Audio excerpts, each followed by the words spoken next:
1118페이지부터 다시 하겠습니다. 지난 시간에 시장의 우상이라는 베이컨의 개념을 설명하다가 이제 중단했는데요.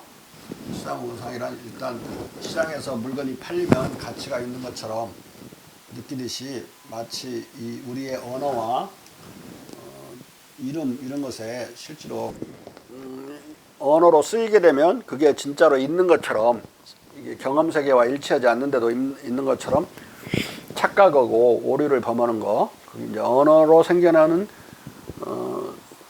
그런 허상, 그것을 시장의 우상이라고 불렀어요. 언어의 우상이라고 하면 더 좋았을 텐데 왜 시장의 우상이라고 그랬는지 모르겠어요. 아무튼 시장에서 통용되는 것이 가치가 있기 때문에 언어도 그런 걸로 착각하는 현상을 뜻을 뜻하려고 한 것 같아요. 앞서 얘기했듯이 언어는 너무나 부정확하고 실제로 인간이 느끼는 지각을 다 담을 수 없어요. 그래서 그 공자님도 이제 상을 다 담을 수 없다고, 우리가 느끼는 심상이나 물상을 담을 수 없다. 가령 도깨비나 귀신이라는 말은 있지만 말이 있다고 해서 그게 실제로 도깨비나 헛개비가 있는 거 아니죠. 그러듯이 언어가 있다고 해서 다 있는 게 아니다. 착각을 하면 안 된다. 그리고 언어가 통용된다고 해서 실제로 그런 게 아니다. 불이 습지다 그러면 또 유리창이 습지다, 막 영어로 웨트란 말을 아무데나 막 쓰는데, 그게 웨트는 물에 젖었다는 뜻인데 불이 물에 젖었다는 게 말이 돼? 유리창이 물에 젖었다, 그 말이 되지만 그냥 뻔한 유리창은 습진 유리창, 그렇게 말을 하면 안 되고, 근데 그렇게 쓰죠. 그래서 언어라고 해서 다 옳은 것은 아니라는 거. 언어는 또 거짓말도 많이 있잖아요. 그렇게 언어 자체가 가지고 있는 거 있지만 언어를 이용해서 사람이 거짓말도 하기 때문에 언어를 다 믿어서는 안 된다.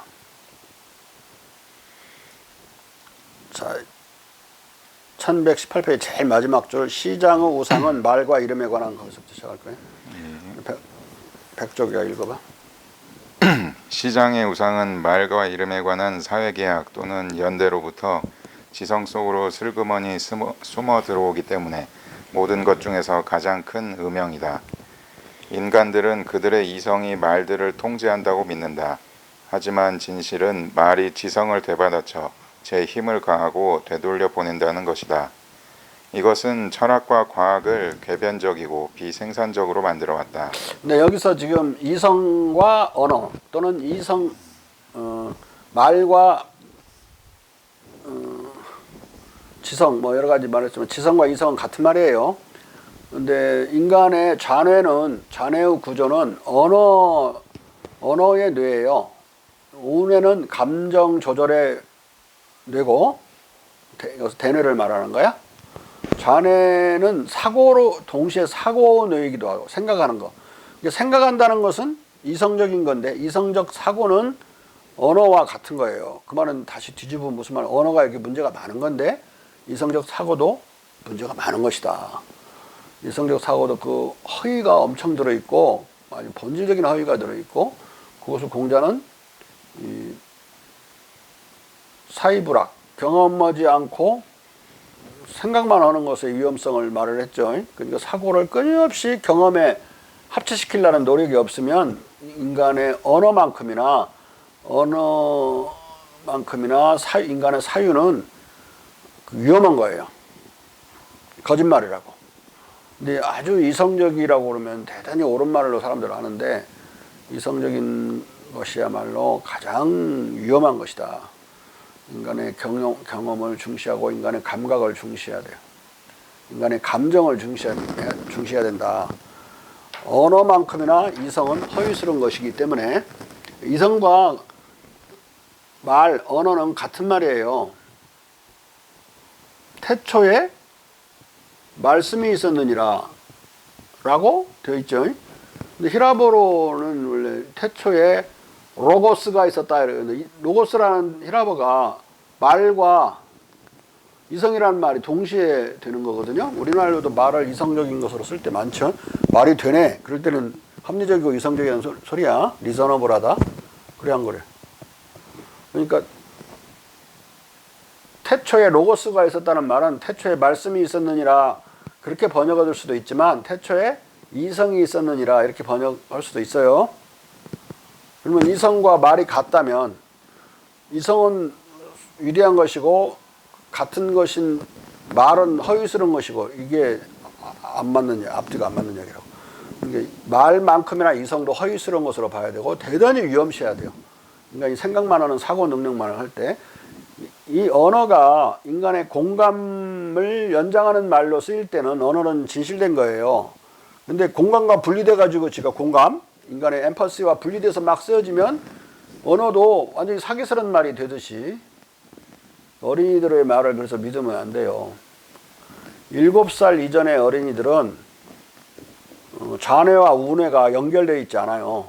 그걸 연결시키는 다리를 뇌랑이라고 하는 뇌의 다리, 뇌랑으로 연결되는데 그게 8살 돼야 연결이 된다고.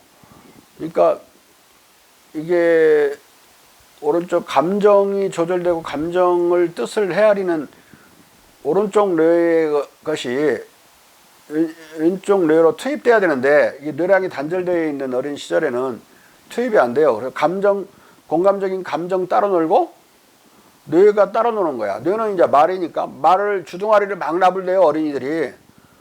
그리고 내 입이 잘못해서 입 주둥아리 때리는 경우도 어린이들도 있고 그런데 특히 내 딸이 클 때 그랬는데 말부터 나가는 거야. 아무것도 느낀 것도 없는데 이게 연결이 안 되니까 느낀 것이 없죠. 그래서 어린이들의 말을 믿으면 말을 막 함부로 하는 아이들이니까 8살 이후에도 그렇게 함부로 하는 경향이 남아가지고 18세 이전의 어린이들 말은 법정에서 청소년 말이나 법정에서 그 증언으로 쓰면 안 돼. 어린이가 자기 성추행했다고 어떤 아저씨를 얘기해가지고 마을이 발칵 뒤집혀서 난리가 나는 그런 체코 영화가 하나 있었는데 그런 걔네들 말을 믿으면 안 된다고. 응? 법정 증언 능력을 그래서 어린이들 말에서는 빼앗는데 이유는 뇌량이 연결되지 않아서 그러는 거예요. 어? 말부터 막 조자리 하고 감정으로 자아가 형성되는 건데 감정이 아직 전달되지 않고 있기 때문에 지가 뭘 하면서 지가 하는 걸 막 말로 주워대. 그냥 자기가 느끼면 되는데 느끼지 않고 말로 해. 지가 이제 광균이면 광균이가 오줌 싼다. 오줌 싸면서 지가 자꾸 저를 묘사를 하는 거야. 광균이가 똥 싼다. 막 그렇게 계속 자기 행동을 언어로 하는 경우도 마찬가지로 할 필요도 없는데 말로만 이제 하는 경우라고. 오른쪽에 똥 싸는 느낌이 전달이 안 되니까. 응? 어린이들 왜 그러는지 알겠지? 뇌량이 연결되지 않아서 그런다. 근데 어른도 뇌량이 끊어지는 경우가 있어요. 간질병 환자의 경우에는 유일한 치료책이 뇌량을 다시 끊는 수밖에 없어요. 그러면은 왼쪽에서 스파크가 일어나가지고 전 뇌로 번지면 간질로 쓰러지거든요. 간질병 환자도 그걸 끊어놓으면 왼쪽에서 스파크가 일어났으면 왼쪽 뇌에서만 스파크가 나오고 오른쪽은 전달되지 않아서 한쪽이라도 정신을 안 잃는다고. 쓰러지지는 않거든. 오른쪽에서 났으면 또 왼쪽으로 전달이 안 되고. 무슨 말 알겠지? 그래서 그 유일한 현재는 완치 방법은 그건데 다시 어린이와 같은 현상이 또 벌어질 수가 있어. 뇌량이 연결되지 않았을 때.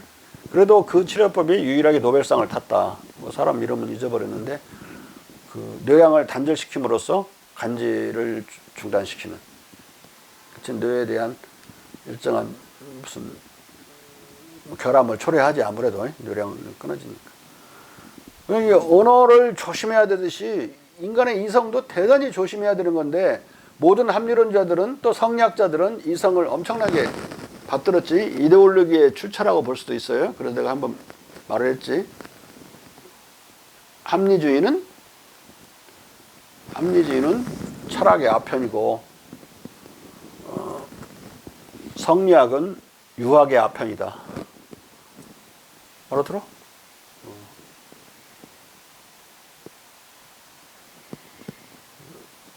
그러니 얼마나 많은 사람을 괴롭히고 그 사상이 얼마나 많은 사람을 죽이겠어요. 공산주의야말로 완벽하게 합리적인 사고로 도달한 그런 결론이에요. 공산주의로 살면 잘 살 것 같다고 생각하고 얼마나 많은 사람을 죽였어요. 아무 경험적 사회에서 거대 국가, 광역국가에서 저절로 발전된 적이 없는 공산주의가 사람을 살리겠냐고. 지난번 내가 설명했듯이 거의 불가능하다고. 인간이 감정의 동물이라서 불가능한 정도가 아니라 계산이 불가능해버려. 응? 탱크와 소세지를 몇 대 몇으로 교환해야 되는지는 절대 알아낼 수가 없다. 다 읽어봐봐. 말은 보통 사람들의 능력에 맞도록 가장 많이 쓰여졌고 보통 지성에게 가장 확실한 선을 따라 사물들을 해부한다. 더 예리한 지성이나 보다 주의 깊은 관찰이 더 많이 자연과 일치하여 이 선을 그으려고 시도할 때 말은 저항한다. 따라서 배운 사람들의 커다란 그리고 엄숙한 쟁론이 종종 말과 이름에 대한 논쟁으로 끝나는 일이 생기는 것이다. 그러나 수학자들의 현명한 방식으로 말과 이름의 논쟁으로 시작하여 정의에 의해 이것들을 질서 잡는 것이 더 지혜로울 것이다. 그러니까 학문에서 학술적으로 데피니션, 정의를 내리면서 하는데 그것이 좀 나은 거죠. 그런데 말이야, 이 정의도 언어라서 문제가 있어요. 바로 그 말을 뒤에 말이 있는 거야. 하지만 자연의 사물들과 물질에서는 이 정의도 이러한 결함을 치유할 수 없다. 정의 자체가 말로 되어 있고 말이 말을 낳기 때문이다. 그래서 특수한 사례와 그 연관 계열과 순서에 호소하는 것이 필요한 것이다. 공자처럼 성의하는 것, 관념을 실제의 대상에 성실하게 합치시키는 것이다. 그러니까 인간의 사고를 끊임없이 경험 또는 감각적 지각 내용하고 비추어서 거기에 합치시켜야 돼. 늘 수정을 해야 된다. 인간의 생각은. 안 그러면은 동떨어진 소리를 자꾸 하게 된다. 자, 말이 지성에 부과하는 우상들은 두 종류다. 이 우상들은 실존하지 않는 사물들의 이름들이거나 왜냐하면 관찰되지 않으므로 이름을 결한 사물들이 있는 것처럼 상상으로 가정된 것이므로 사물을 결한 이름들도 있기 때문이다. 실존하지만 사물들로부터 성급히 그리고 불균등하게 추상된 나머지 혼돈되고 잘못 정의된 사물의 이름들이다. 베이컨은 실존하지 않는 사물들의 이름들로 운수, 제1운동자, 행성들의 궤도, 불의 구성요소 등을 들고 이것들을 다 그릇된 근거 없는 이론들에 그 기원을 둔 이런 종류의 가공물들이라고 말한다. 그러나 다른 것은 몰라도 운수는 신앙에 따라 논란의 여지가 있고 공자, 소크라테스, 플라톤, 아리스토텔레스, 로크, 휴문 운수가 있다고 생각한 반면 베이컨, 칸트 등 합리론자들은 운수란 없다고 생각했다. 행성의 궤도는 훗날 케플러, 갈릴레이, 뉴턴 등에 의해 증명되었다. 아무튼 그는 오늘날은 행성이 궤도가 있다는 건 의심하지 않죠. 근데 이때는 이게 천문학이 미발달한 상황이라 베이컨이 행성의 궤도란 말도 말만 있지 궤도 없다. 이렇게 생각한 거예요. 자, 이 두 개 빼면 제1운동자, 불의 구성요소 이런 말들은 말만 있지 성립할 수 없죠. 가령 뭐 뜨거운 얼음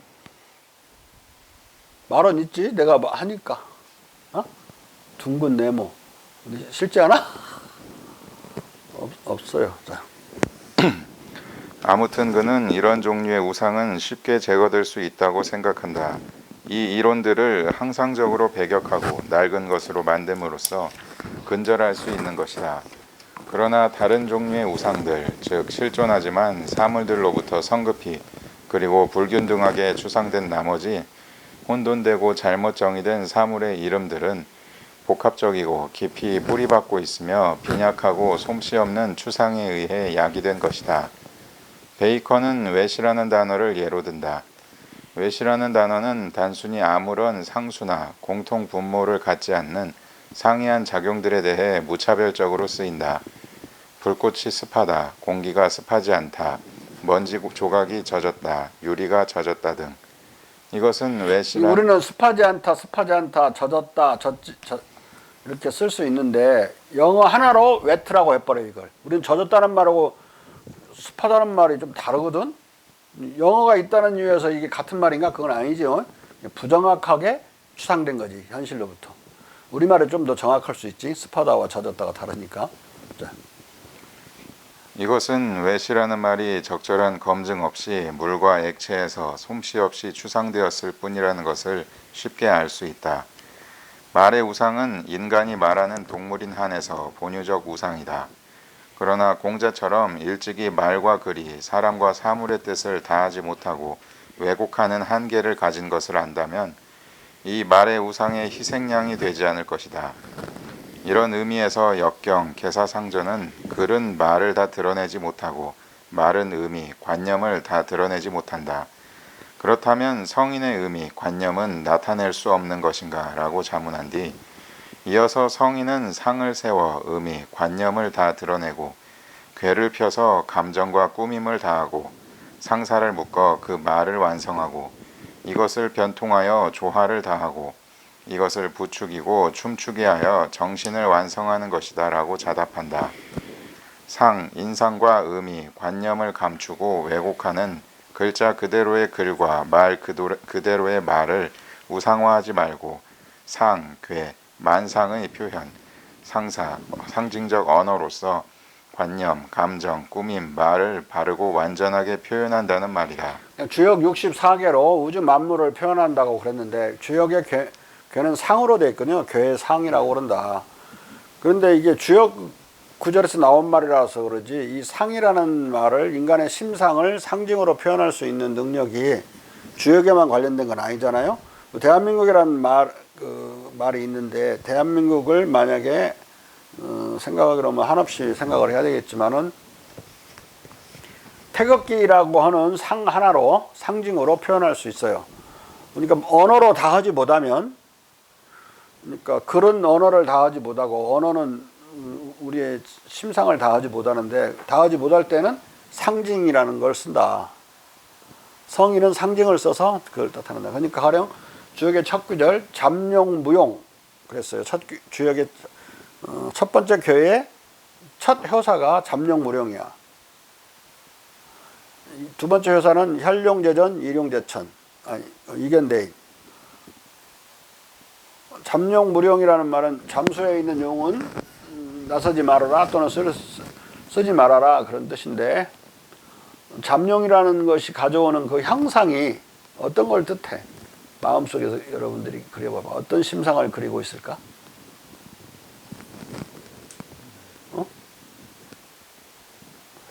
뒤에 쓰지 마라 그랬어. 거기는 점사인데 앞에는 상을 먼저 말해준 거야. 잠룡이다. 쓰지 마라. 그 말은 이제 용은 용인데 물속에서 안 나와가지고 그 기어다니고 미역질만 하고 있는 용이라 지상에 나올 수가 없어서 쓸 수가 없는 용이니까 버려라 그런 뜻이에요. 근데 만약에 대선 주자가 그걸 얻었다. 그 사람은 절대 당선이 안 돼. 정상적인 당의 대선 주자도 되게 어려워. 이인재 씨가 이러는 걸 받았지. 잠룡무령 내가 뽑으니까. 혈룡제전은 이제 나와 있긴 한데 이견대인이라는 말이 대통령이 되기는 어려워. 임금이 되기는 어려운데 임금 제목에는 틀림없고 상당한 활동성을 보여줄 수 있다는 걸 알 수 있어요. 혈룡은 이제 볼견자를 현으로 읽으면 나타날 현이거든요. 나타난 용이 밭에 있다 이 말인데 밭에 용이 나타났다 이 말이야. 그러니까 밭에서 일하고 있는 거죠. 이게 보통 사람들과 어울려서 일하고 있는 상태야. 그러니까 아직 출중하게 드러날 수 없죠. 그 이제 반대상은 비룡제천이 돼. 용이 날라서 이제 하늘에 있는 경우. 그건 이제 임금의 상이니까. 그 덕이 있는 사람이 그걸 받으면 대통령이 되죠. 근데 웬만하면 또 그런 게 자꾸 나와서 당 대표만 돼도 비룡제천 나오는 경우도 많아서 그래서 비룡이라는 상하고 혈룡이라는 상하고 잠룡이라는 상 세 개의 상이 나오는데 대충 뭘 전하고 있죠. 태극기처럼 상징으로.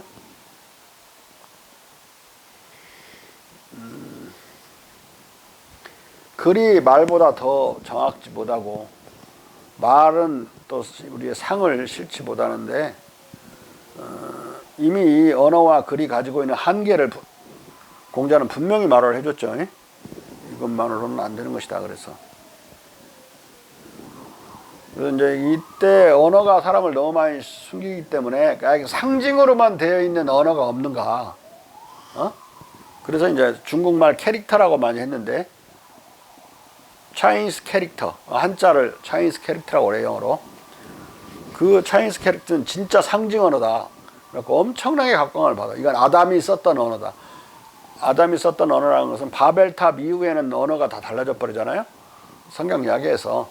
근데 바벨탑 이기 전까지는 아담이 썼던 언어를 노아나 이런 사람들이 이제 썼던 거니까 아담 언어라고 했어요. 그게 혹시 아담 언어가 한문 아니냐 그래갖고 이제 한때 17, 18세기에 난리가 나요.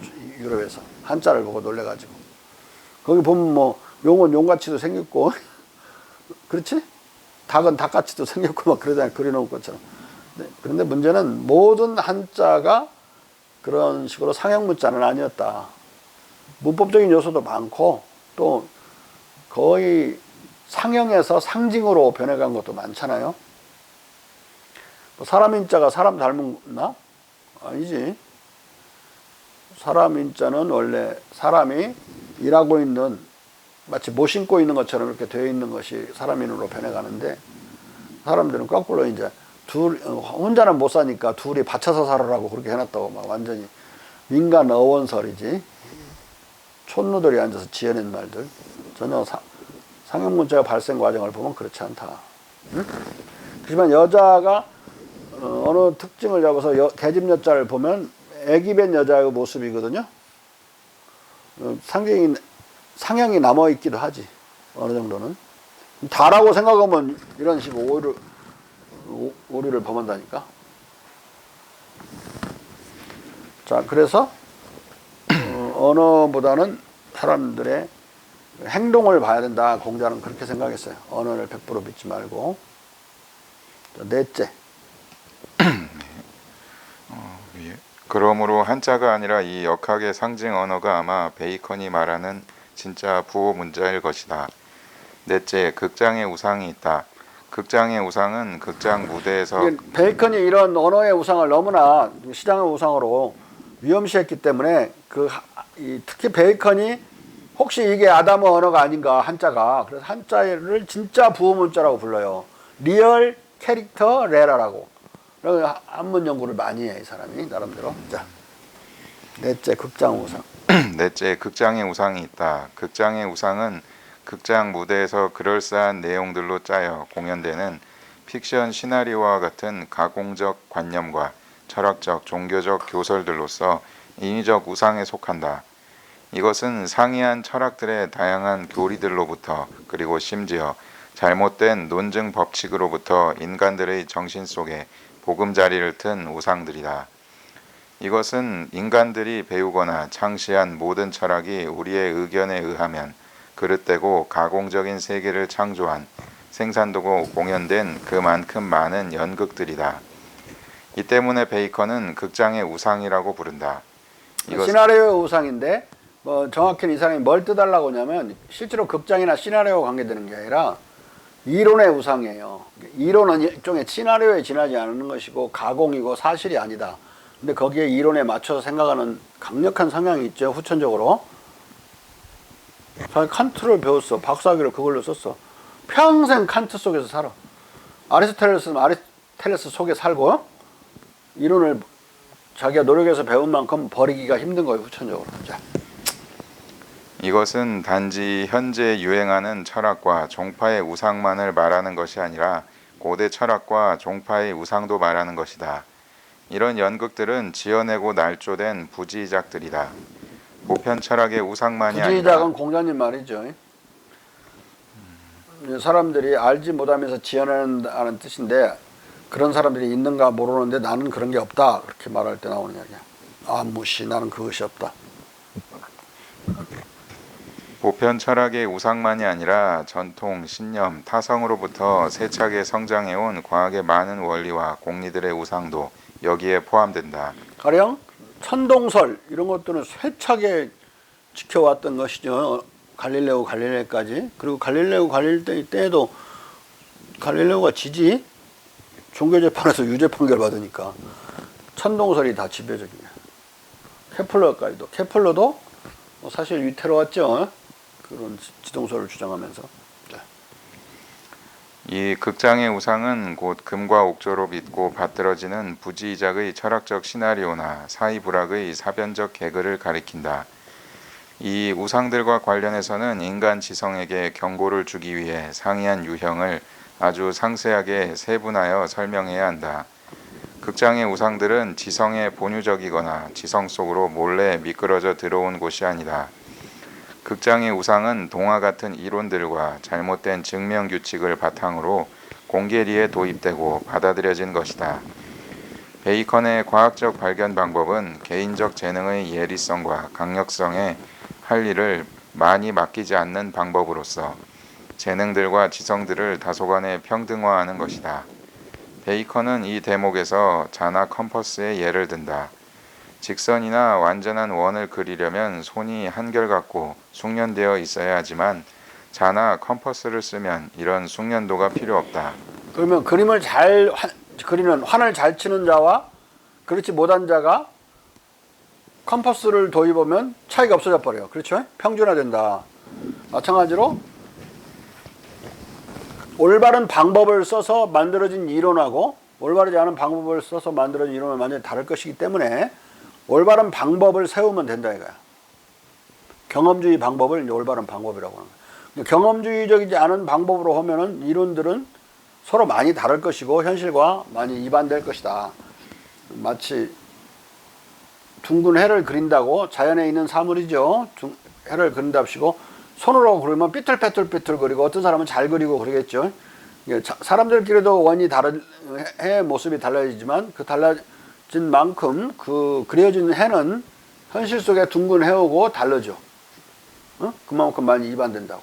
그것을 완전히 그 이반성을 없애버리는 방법은 컴퍼스로 원 그리면 되는 거다 이 말이야. 응?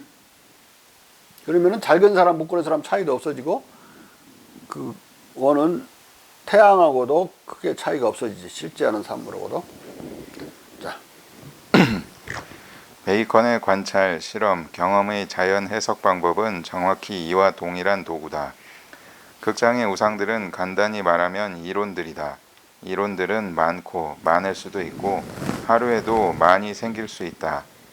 일반적으로 철학의 내용을 보면 많은 것이 경시되거나 적은 것이 중시되어서 두 가지 경우에 철학이 경험과 자연 박물지에 지나치게 협소한 기초 위에 수립되어 있고 뭐 두 가지 경우 보고 막 이론을 만들고 200가지나 2000가지를 보는 게 아니라 그러지 않고 만들면 이론은 틀리기가 쉬워요. 자, 한 가지 사실을 볼까? 확실성의 증가라고 하는 것은 반복인데 돌을 위로 던지면 낙하하죠. 자유낙하 하는데 한 번 던져봐도 자유낙하, 두 번 던져도 자유낙하, 2000번 던져도 자유낙하, 2만 번 던져도 자유낙하예요. 지식은 돌멩이는 위로 던지면 떨어진다는 지식, 그 지식은 한 번 던지나 2만 번 던지나 똑같아요. 그런데 2만 번 던진 사람하고 한 번 던져본 사람하고 차이가 뭘까? 그럼 확실성, 믿음. 2만 번 던져본 사람은 2만 번만큼이나 확실하게 돌은 아래로 떨어진다고 그러니까 한 번 던져본 사람은 아직 한 번 더 던져봐야겠는데 이런 불확실성을 갖고 있어요. 그래서 반복은 확실성을 가져다 줘서 이제 그걸 경험 후 반복, 누적을 바탕으로 만들어진 과학을 경험과학이라고 그러죠. 경험과학이 좀 더 현실적인 과학이다라고 하는 거예요. 그리고 사실 뭐 말로만 하면 되는 것들이 많은데 가령 천각형은 그 안에 내부의 각도를 합치면 1026각형인가 아마 그럴 거예요. 26각. 천각형이 경험 속에서 보면 어떻게 보여? 원이죠. 원이지. 그런데 천각형이라고 관념은 존재해. 이론적으로. 이게 경험하고 이탈하니까 그게 청각형이 각형으로 나타나는 거예요. 원형이 아니라 경험적으로는 존재할 수 없는 것이다. 자, 그 진술들은 적절한 것보다 더 적은 사례 위에 기초한다. 합리적 유형의 철학자들은 확실히 인식되지 않거나 주의 깊게 정밀 조사, 고찰되지 않은 흔한 현상의 다양성에 의해 경험으로부터 관심이 딴 데로 돌려져 있다. 이 합리론자들은 그 밖의 나머지를 반성과 지성작용으로 채우고 정리한다. 소수의 실험에 주의 깊게 성실하게 노력을 쏟아붓고 이 적은 실험으로부터 철학을 지분거려 수립하는 만용을 부린 또 다른 유형의 철학자들이 있다. 이 사람들은 그냥 공상적 합리론자라고는 볼 수 없고 경험을 어느 정도 쓰고 있기 때문에 활용하니까. 그렇지만은 경험이 너무 적은 거예요. 폭넓게 경험해야 되는데 박학하지 않은 거야. 협소한 기반 위에서 이게 자기 이론을 증명한 것처럼 지분거려서 만들어낸다 이런 뜻이라고. 그게 더 위험할 수가 있어. 식자보다 반식자가 더 위험하고, 무식한 놈은 무식하니까 그렇다 치더라도 무식자보다 반식자가 더 위험해요. 이게 아리스토텔레스의 경우인데, 자. 이들은 나머지를 그 패턴에 맞게 놀라운 방식으로 직조해낸다. 또한 신념과 존경으로부터 신학과 전통을 뒤섞는 세 번째 타입의 철학자도 있다. 이런 경우는 이제 성경책을 가지고서 막 과학을 한답시고 하는 거의 미신적인 거죠. 미신적인 과학. 자. 이들 중 어떤 사람들은 불행히도 허영에 의해 성령과 천재로부터 과학을 도출하는 대로 오도되었다. 그러므로 오류와 그릇된 철학의 뿌리는 소피스트적, 경험적, 미신적 뿌리 이 세 가지다. 베이컨은 합리적, 소피스트적 유형의 우상을 가장 많이 산출한 가장 확실한 대표 사례로 아리스토텔레스를 든다. 아리스토텔레스는 자연 철학을 변증론으로 망치는 우상 수립자다. 그는 범주들의 세계를 구축했다. 베이컨은 아리스토텔레스가 인간 영혼의 가장 고귀한 실체 개념을, 즉 제2차 개념의 낱말들, 색, 소리, 맛 등에 기초한 유 개념을 부여했다고 비판한다. 아리스토텔레스의 자연학은 그가 더 엄숙한 이름 아래 명목론적이 아니라 실제론적이라고 주장하는 형이상학으로 개조한 변증론의 수로들로 들린다. 그의 저작 동물론과 제 문제 및 기타 저서들의 실험의 논의가 있지만 아무도 이런 이유에서 감명받지 않을 것이다. 그는 사실 미리 자신의 마음을 결정했고 경험을 결정과 공리의 기초로서 적절히 논하지 않았다. 자의적으로 결정을 내린 뒤 그는 그의 의견에 맞게 왜곡된 경험들, 포로로 잡힌 경험들을 주변에 도열시킨다. 따라서 이런 근거에서도 아리스토텔레스는 경험을 완전히 포기한 현대 추종자들, 스콜라 철학자들보다 더 죄가 많다. 아예 100% 부지의자 하는 자, 알지 못하고 지어내는 이 사변적이고 공리공람적인 스콜라 철학자들보다도 사실 경험을 좀 섞어서 하는 것이 더 위험한 자들이야. 사기치기엔 더 좋죠. 옛날에 물론 베이컨보다는 한참 내려와서 19세기 초에 헤겔이 국가란 합리적이고 이성적인 국가란 이런 국가다. 딱 국가 개념을 만들었어. 근대 국가의 개념을. 그래가지고 그 개념하고 유사한 경험적인 사실만 프러시아 국가 안에서 갖다가 붙이는 거야.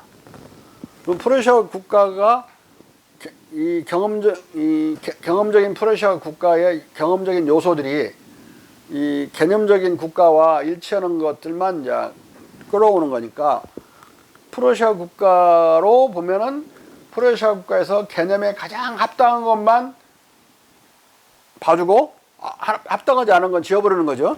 그러면 프러시아 국가 그 관원 국가 군국주의 국가에 대한 그보다 그 이상의 예찬은 없는 거야.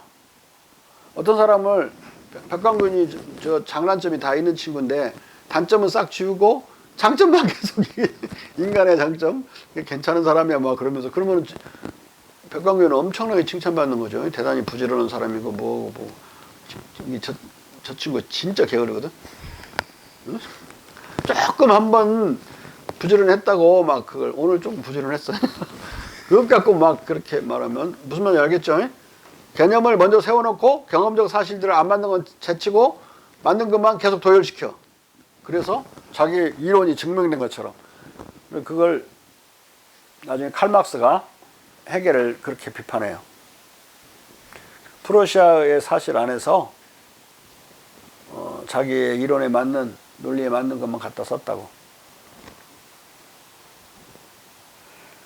그 사실의 논리와 논리의 사실이라고 해서 비판하는데 우리는 추구해야 되는 게 사실의 논리지 그 논리의 사실이 아니다. 논리에 맞는 사실만 고른 거니까 논리의 사실이란 말을 쓴 거예요. 사실의 논리는 그 사실이 본론적으로 갖고 있는 어떤 법칙성이나 규칙성을 찾아서 우리가 논리를 만들어야 되는데 두 개의 차이를 알겠죠?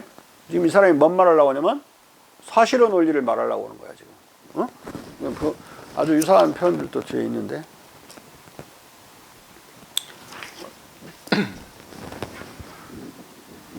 수리부작이라는 것도 말하자면 사실의 순서를 찾아서 기술할 뿐이지 지어내지 않는다 그런 말 하잖아요. 공자님 말은 그런 비슷한 것이다. 자, 소박경험론에서 소박경험론에서 나오는 극장의 우상은 박학 신문하지 않은 소수의 특수한 경험을 너무 우려먹는 데서 기인한다. 이런 경험적 브랜드의 철학은 취약하고 피상적일지라도 어느 정도 보편적이고 많은 사물들과 관련된 개념들의 빛, 즉 통상적 개념들의 빛에 기초한 것이 아니라 한 줌의 실험의 협소하고 불명확한 토대에 기초하기 때문에 소피스트적 또는 합리적 유형의 철학보다 더 왜곡되고 기형적인 교리를 산출한다. 여기서 소피스트적 또는 합리적인 유형의 철학은 플라톤 철학을 가리키는 거예요. 플라톤은 자기와 소피스트를 구분했는데 베이컨은 플라톤도 소피스트나 똑같은 자들이라고 봐요. 합리적으로만 사유하는 거니까 합리적으로만 논리적으로만 사유하고 경험적으로 사유하지 않으면 어떤 일이 벌어지느냐. 발이 빠른 토끼는 또는 헤라클레이토스라고 하는데 헤라클레이토스는 거북이를 따르지 못한다. 논리적으로 사유해봐. 처음에 1km 떨어져 있어. 그러면 1km에서 반절인 500m 가는 동안에 헤라클레이토스가 거북이도 좀 기어가겠지?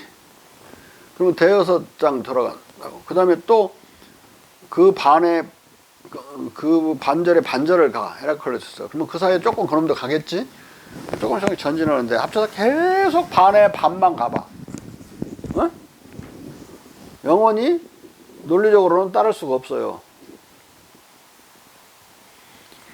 나르는 화살은 관역에 꽂힐 수 없다 이제 말은 똑같은데 반절을 끊어서만 가봐. 자꾸 무한히 접근하지 꽂히지 않죠. 논리적으로 사고하면 그런 엉터리 경험하고 반하는 그런 상황이 초래된다. 얼마나 경험이 중요한지 알겠죠.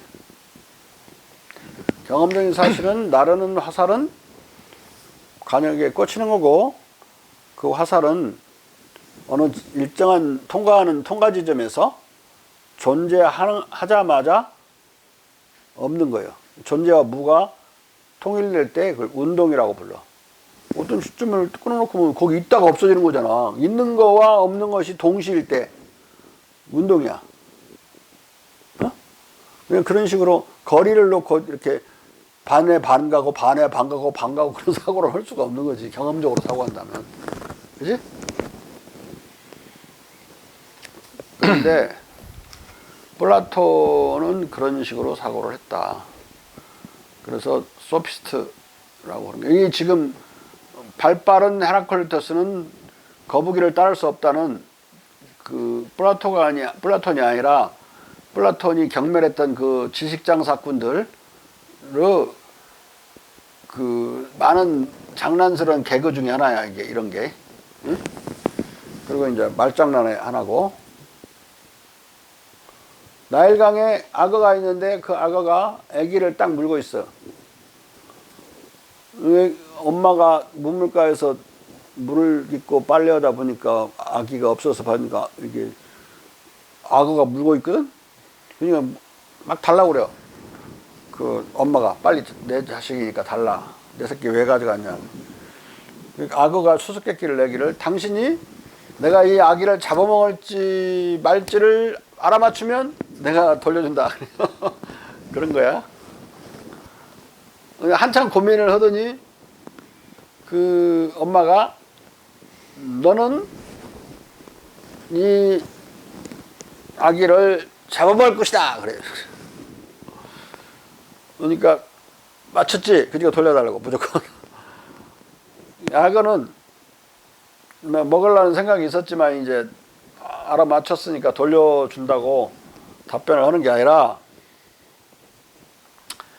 나는 원래 네가 말한 대로 먹으려고 했으니까 먹고 네가 만약에 틀렸으면 틀렸으니까 먹고 무조건 자기는 먹는다고 그래. 엄마는 너는 무조건 돌려줘야 된대. 내가 너 먹으려고 했으면 내가 맞췄으니까 돌려주고 내가 틀렸으면 안 먹으려고 했으니까 돌려줘야 돼. 서로 완전히 말이 정반대로 얽혀서 서로 자기 주장을 계속 할 수가 있죠. 말로는 그러는 거예요. 논리적으로는. 그지? 빡킹나지? 그래 안 그래? 그러면은 경험적 현실 속에서는 어떠냐? 대부분 악어가 아기를 잡아먹지. 무슨 그 엄마가 맞추고 뭐 어쩌고 어딨어. 그런 쓸데없는 이야기는 할 필요가 없단 말이에요. 장난으로 하는 소리지. 그것 갖고 철학을 한답시고 하고 앉아있으면 안 된단 말이에요. 자. 이러한 철학은 매일 이런 류의 경험에 종사하고 이런 것들로 자기들의 상상을 부패시킨 사람들에게는 개연적이고 거의 확실한 것처럼 보인다. 하지만 다른 사람들에게 그것은 믿을 수 없고 공허한 것으로 비친다.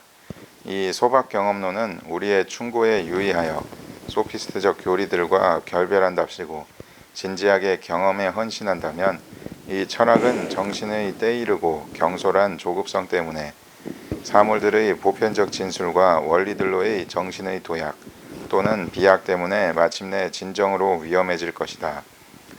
베이컨은 피타고라스와 플라톤을 대표적인 미신적 극장의 우상으로 규정한다. 미신과 신학의 주입으로부터 철학을 부패시키는 것은 훨씬 더 광범하고 전체적 철학 또는 그 부분들의 아주 커다란 해악을 야기한다. 피타고라스는 대단히 미신적인 사람이었어요. 종단을 수학 학파를 거의 종교나 미신 종단처럼 운영을 했어요. 근데 이제 왜 플라톤까지도 이렇게 부르느냐? 플라톤은 신화가 없으면 철학이 진행되지 못해요. 가령 상기설은 이데아의 세계라고 하는 신화적인 세계를 가정하고 그 이데아의 세계에 살던 인간의 영혼이 태어날 때 그냥 그 광야를 가로질러 가지고 네테의 강을 이르러서 목이 마르니까 네테의 강물을 먹어 가지고 네테는 망각이라는 뜻인데 망각의 강물을 먹어서 이데아의 세계를 다 잊어버린 거야. 그래서 돌아와서는 경험적인 것들을 보고 컵이라는 이데아는 잊어버렸고 컵이라는 경험적인 여러 가지 모양 이렇게 생긴 것도 있지만 다른 것도 많잖아요. 그걸 보고 그건 공통분모에 도달하면서 아 컵이라는 이데올로기를 상기할 때 인식이 발생한다고 그랬어요. 이걸 상기설이라고 그런다고 그랬죠. 그 신화가 없으면 이게 설명이 안 되잖아. 그지? 미신적이라고 본 거예요. 신화, 미신. 다른 것도 다 마찬가지야. 많은 신화, 그래서 이런 논문들도 많이 나와요. 플라톤과 신화의 역할, 신앙의 철학적 역할. 법이라는 것을 설명할 때도 옛날에 신이 다스린 시대가 있었다, 이게 신화적으로. 그 신이 말이야, 다스리면서 이렇게 말을 한 것들 받아 써놓으면, 그 신이 더 이상 그 공동체를 이끌지 않고 딴 데로 가더라도 그 기록한 거, 그 말씀을 기록한 것은 법률이 된다고 그랬어. 법률의 권위는 이제 신이 한 어록이기 때문에 그만큼 권위를 갖는다고 하는 뜻이고, 그걸 통해서 이제 그 법률의 신성 불가침성을 입증을 하고 있던 거예요. 그래서 법은 신이 만드는 것이다. 인간은 인간이 만드는 것처럼 하지만 국회에서 입법하는 과정을 잘 보라 이거야. 거기서는 이제 국회라고 안 하고 이제 민회에서 입법하는 과정을 잘 보라 이거지. 어떤 것은 꼭 법이 만들어질 것 같기도 한데 재수 없어서 안 만들어지고, 어떤 건 또 어떻게 하다 보니까 재수 좋게 통과되고, 막 여야 대립하고 있다가 우연찮게 뭐 해갖고 갑자기 코로나가 닥쳐갖고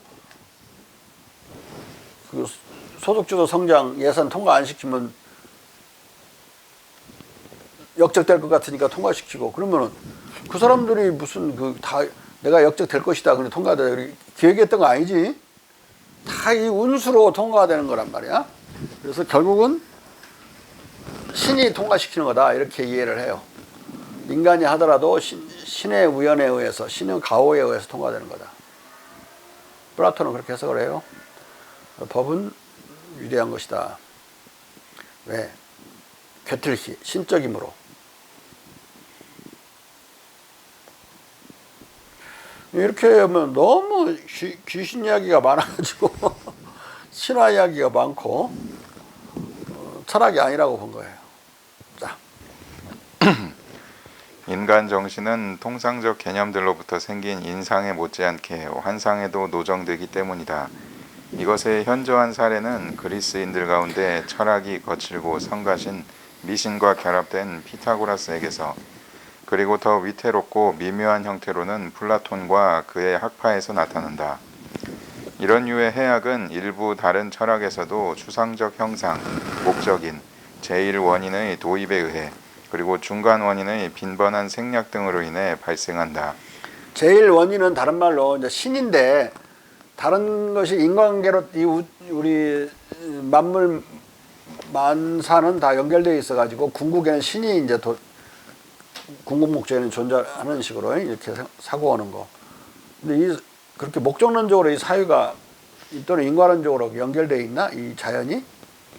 사람이 지어낸 거라는 말이야. 저기는 그렇게 되어 있잖아. 그냥 아무렇게나 널브러져 있는 거야. 기의 흐름 속에서 그냥. 그지?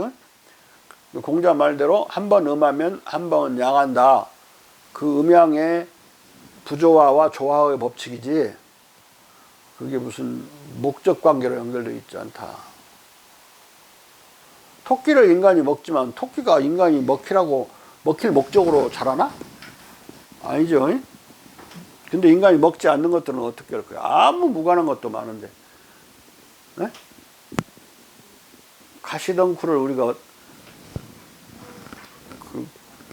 울타리도 못 쓰는 가시덩굴, 그 들판에 있는, 우리가 지나가다 보면 풀떡 오르게 만드는 것들, 그런 것들은 무슨 목적으로 그러면 있는 거야? 그 우리에게 유용하지 않는 동식물이 훨씬 더 많아요. 우리에게 유용하지 않은 흙도 훨씬 많고, 흙의 요소들도. 우리에게 유용한 것은 참 보기 드문 것이라고. 구하기 어렵고 결국 가치를 갖게 된 거지. 구하는 데 들어가는 노동 때문에.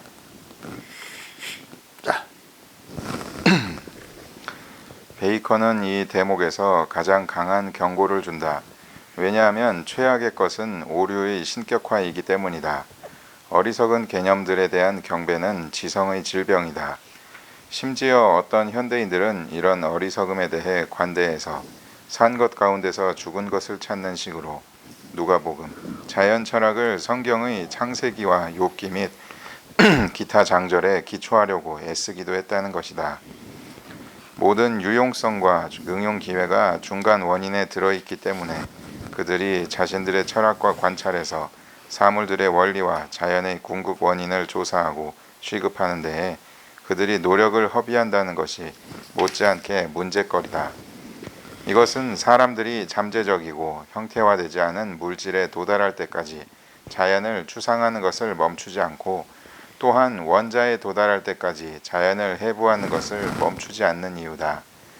베이컨은 이런 것들이 옳다고 하더라도 그들은 인간의 운명을 개선하는데 거의 아무것도 기여할 수 없다고 잘라 말한다. 여기서 이제 원자까지 들어가고, 원자에서 원자 핵, 뭐 전자, 양자 막 이렇게 가죠. 지금 거기까지 들어갔어요. 근데 이 부분은 베이컨이 잘못 온 거예요. 이렇게까지 갈 줄 몰랐거든. 결국은 원자의 핵과 전자 뭐 양자 하다 보니까 최종적인 분석은 기로 돼 있어. 기로. 그게 양기, 음기 이런 것으로. 실제로 물체는 존재하지도 않고. 원자에 모이면 분자가 되고 분자가 모이면 물체가 되잖아요. 원자에까지 왔더니 궁극적으로는 다 힘으로만 되어 있는 거야. 우리 동양의 말로 기로만.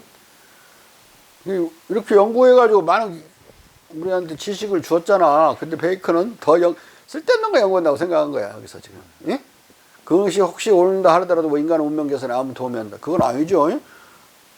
원자까지 가갖고 원자탄 만들어갖고 사람 엄청나게 죽이고 또 나쁘게도 쓰지만 또 좋게도 많이 쓰죠. 원자 들어가서 카오스 이론들을 적용해가지고 새로운 물질을 만들고 특히 바이러스 접종, 예방접종, 뭐 신약 개발 이런 거 했을 때 많이 쓰는 것들이에요. 원자의 분해를 통해서 원자의 힘으로 하다못해 빨래하는 거조차도 세탁기 거기에 그 먼지들을 떨어내는데 이 원자 분자들의 움직임을 활용하는 게 지금 많이 나와 있죠. 개선은 인간의 생활 운명을 개선하는데 아무 도움이 안 된다. 이건 아니라 이 말이야. 어떤 건 많이 도움이 되지. 그런 원자 분자 연구가. 그리고 이때는 원자가 우리가 쓰는 의미의 원자도 아니에요. 원자와 분자를 구분하지 못하던 때니까 원자 분자 미분화 시대에 이런 말들은 진짜로 무식해서 한 말이다.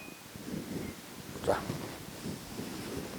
이와 같이 베이컨은 목적인 진료인, 작용인의 탐구를 거부한 데 이어 자연 현상의 해석을 넘어서는 형이상학적, 궁극 원인의 탐구를 배격한 것이다.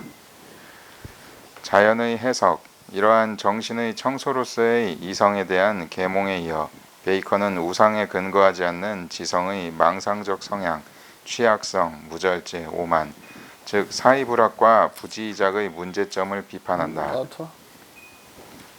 인간 지성은 자신의 특수한 본성으로부터 사물들 안에서 자기가 발견하는 것보다 더 큰 질서와 규칙성을 상정하고 싶어하고 자연 속의 부동성들로 가득 찬 유일무이한 사물들이 많이 존재할지라도 평행, 상응 및 실존하지 않는 연관을 고안해낸다. 또한 인간 지성은 단 한 번에 그리고 갑작스럽게 정신에 충격을 가하고 파고 들어갈 능력과 상상력을 채우고 확장할 능력을 가진 사물들에 의해 지극히 많이 영향받는다. 지성은 일반적으로 인정되듯이 미지의 어떤 방식으로 그 밖의 모든 것이 폭풍우처럼 정신을 점령하는 소수의 사물들과 똑같은 것이라고 사칭하고 추정한다. 그런데 지성은 엄한 규칙과 권위의 힘에 의해 그렇게 하도록 만들어지지 않는다면 아주 느리고 불 속에서 실험하는 것처럼 공리들을 실험하는 멀고 이질적인 사례들로 가는 장도의 여행을 하는데 잘 적응하지 못한다.